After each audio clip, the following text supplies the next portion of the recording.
بسم اللہ الرحمن الرحیم۔ سورہ فاطر۔ تعارف۔ اس سورت میں بنیادی طور پر مشرکین کو توحید اور آخرت پر ایمان لانے کی دعوت دی گئی ہے اور فرمایا گیا ہے کہ اس کائنات میں اللہ تعالیٰ کی قدرت کاملہ اور حکمت بالغہ کی جو نشانیاں چاروں طرف پھیلی ہوئی ہیں ان پر سنجیدگی سے غور کرنے سے اول تو یہ حقیقت واضح ہوتی ہے کہ جس قادر مطلق نے یہ کائنات پیدا فرمائی ہے اسے اپنی خدائی کا نظام چلانے میں کسی شریک یا مددگار کی کوئی ضرورت نہیں ہے، اور دوسرے یہ کہ وہ یہ کائنات کسی مقصد کے بغیر فضول پیدا نہیں کر سکتا۔ یقیناً اس کا کوئی مقصد ہے، اور وہ یہ کہ جو لوگ یہاں اس کے احکام کے مطابق نیک زندگی گزاریں انہیں انعامات سے نوازا جائے، اور جو نافرمانی کریں ان کو سزا دی جائے،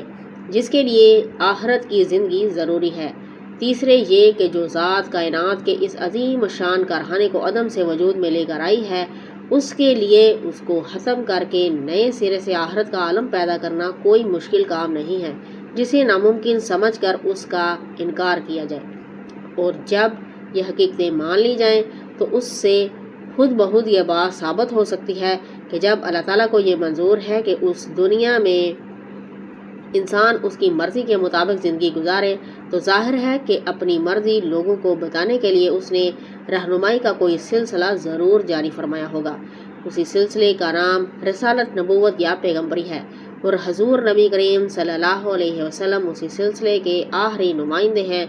اس صورت میں